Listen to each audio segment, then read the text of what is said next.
J'ai un micro sur moi, hein, donc, je te rappelle après. Hein. Comment ça va? Ça va bien? Ouais. Une belle image. Belle image de la ville d'Evry. Vous voyez quelques blancs? Non, quelques blancs, quelques white, quelques blancos. Alors Manuel Valls, on voit dans ce reportage que vous n'êtes pas toujours politiquement correct et à la fin vous ne l'êtes carrément pas. Quand vous dites qu'il n'y a pas assez de blancs, ça donne une mauvaise image de la ville.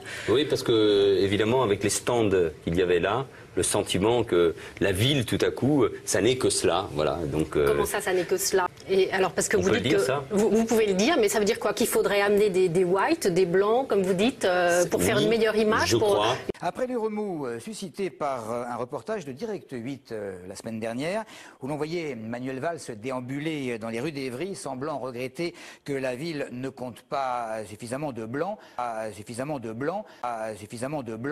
La laïcité, c'est le synonyme du vivre ensemble, du respect. Ça n'est pas la négation des religions, c'est la raison pour laquelle nous devons favoriser l'émancipation, par exemple.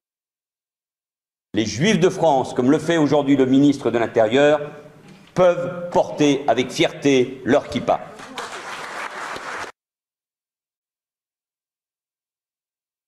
Le voile restera pour moi et doit rester pour la République un combat essentiel.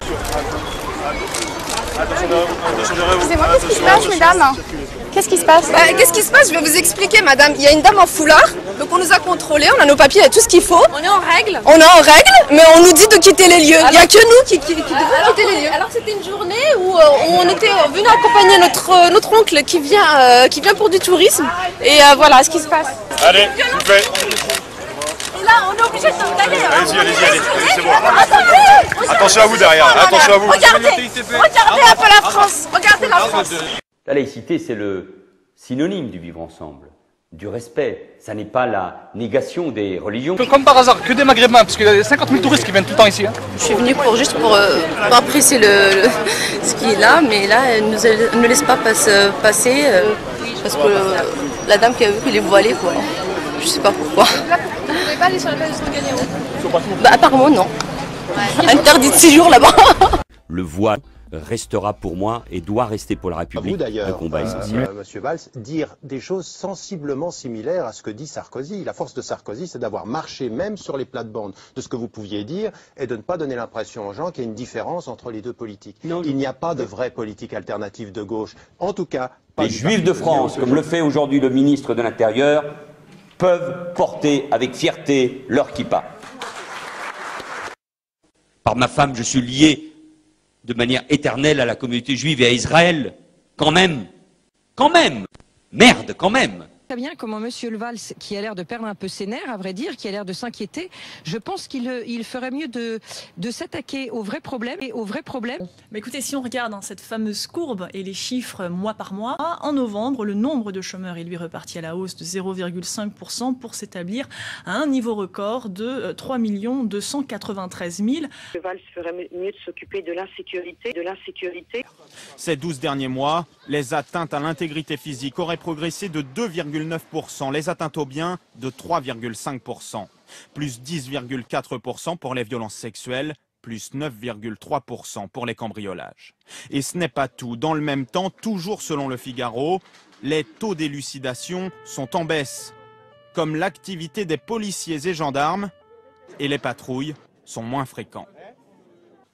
Et j'espère que Monsieur Valls ne fera pas, comme il a tellement l'habitude de le faire, n'appellera pas certaines de ses forces de l'ordre à provoquer les manifestants, comme nous l'avons vu sur Facebook et dans les nombreux reportages, heureusement que nous avons Internet, où nous voyons en effet des forces de l'ordre qui provoquent...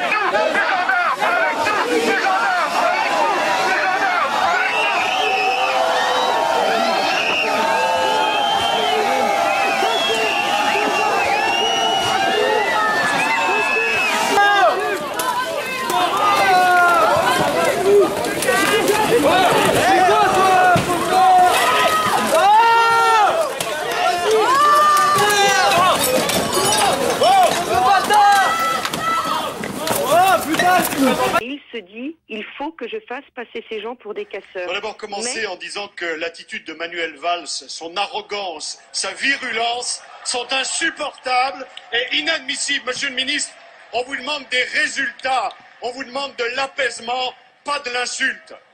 Monsieur le Premier ministre, dans votre réponse tout à l'heure à notre ami Monsieur Brottes, vous appeliez des faits. Je vais vous en donner quelques-uns. Vous aviez promis la croissance, elle est à 0, mais ce n'est pas de votre faute.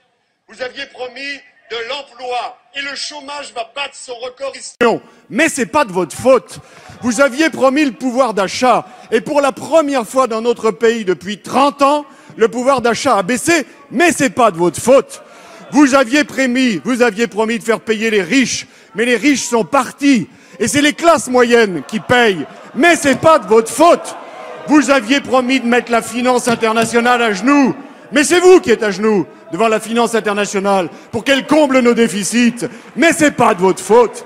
Vous aviez promis la République irréprochable et vous avez osé nommer Ségolène Royal à la tête d'une banque publique. Mais ce n'est pas de votre faute.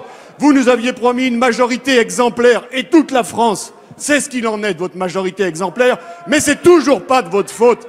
Monsieur le Premier ministre, c'est pas une boîte à outils qui vous a donné le président, c'est une boîte à gifles. Et dans cette boîte à gifles, il reste encore quelques perles, comme le cumul des mandats. Le cumul des mandats que, mes chers collègues socialistes, vous vous êtes engagés à respecter dès le mois de septembre 2012, en promettant devant vos électeurs, la main sur le cœur, de démissionner de votre mandat local en septembre. Aucun de vous ne l'a fait.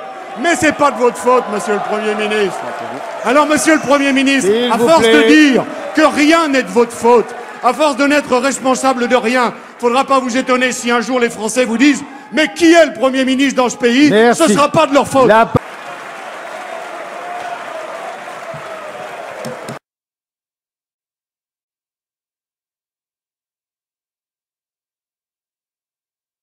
Le voile restera pour moi et doit rester pour la République un combat essentiel.